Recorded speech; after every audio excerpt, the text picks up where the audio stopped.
Moshmi, I'll quickly come to you. A lot was anticipated from Rahul Gandhi's debate. It was short and, clearly in two parts. With the first part, classic Rahul Gandhi, where he spoke about his own Bharat Jodo Yatra. The third one, more focused on a political punch in terms of a little more punchier, but low on substance, many would suggest.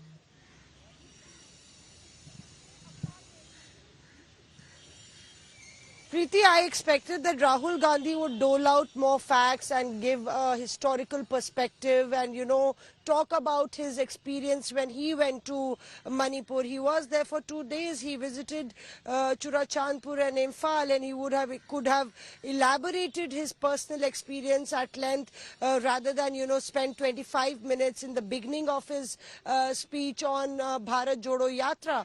And somewhere I felt that as far as, hitting the government hard on Manipur, it could have worked well if he would have I padded it with facts and what the observation of the Supreme Court is to fight his case or put it across to the government. But instead, the entire end of the entire speech, at the end of the entire speech, his certain action actually made more headlines than his speech on Manipur. And even while he was speaking on Manipur, at the end of it, the accusations that he was hurling at the government, he considering that he is in the front role as far as the India alliance is concerned, he is in the lead role. We expected that he could have padded it up better with a more 360-degree perspective, connecting, emotionally, politically, and with perspective, theoretically, to Manipur to bring his point home. But that said and done, I think that as far as Amit Shah is concerned, he did acknowledge that there has been violence and incidents. I told you earlier in the day that Manipur was like defending, it was almost like defending the indefensible, what happened in Manipur. And it will be a very hard task for Amit Shah. But he did do his homework well there, no doubt about that, except for the fact that, the acknowledgement was not there. If he was saying that we cannot, in any terms, say that the violence that happened was justified, then there should be accountability. And that accountability and the onus and the ownership was clearly missing in what Amit Shah said. Right.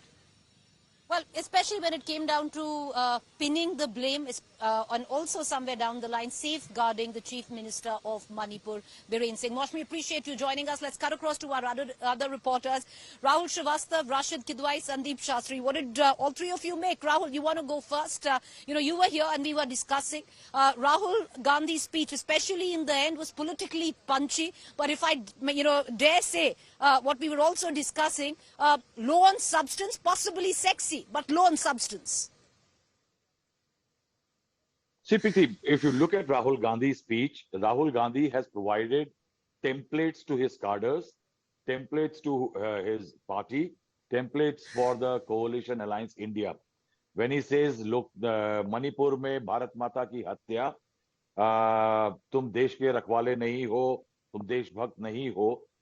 These are things which I think will echo across the country as far as the run-up to the election is concerned.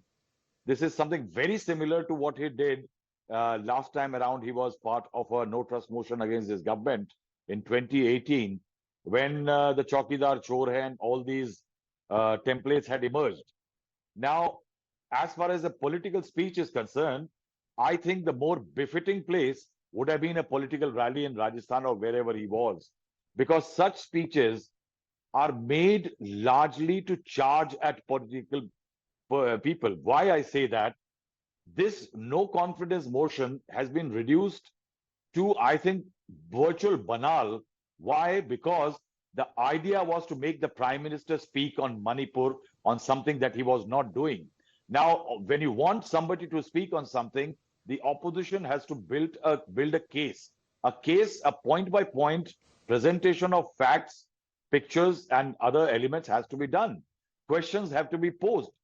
This was a speech which is politically very good, could be very good, but it is basically that it was meant to throw mud.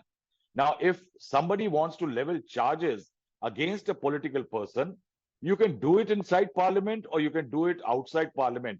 The fact remains that was that the agenda of the no confidence motion? If the idea was to say all these things to the prime minister or level such charges against the prime minister, then it could have been done outside. Inside parliament, one expected what Gaurav Gogoi did. He might lack the political pelf that Rahul Gandhi has, or perhaps the punchiness in terms of speech. But Gaurav Gogoi had a point by point presentation in which Gaurav Gogoi said that XYZ thing is wrong in Manipur. And that is why, if you see the speech by Mr. Right. Amit Shah, point by point was talking about what Gaurav Gogoi said. So, what eventually, if you Right. see, Mr. Amit Shah has left everything that Rahul Gandhi said, and that will get replied tomorrow politically by the Prime Minister.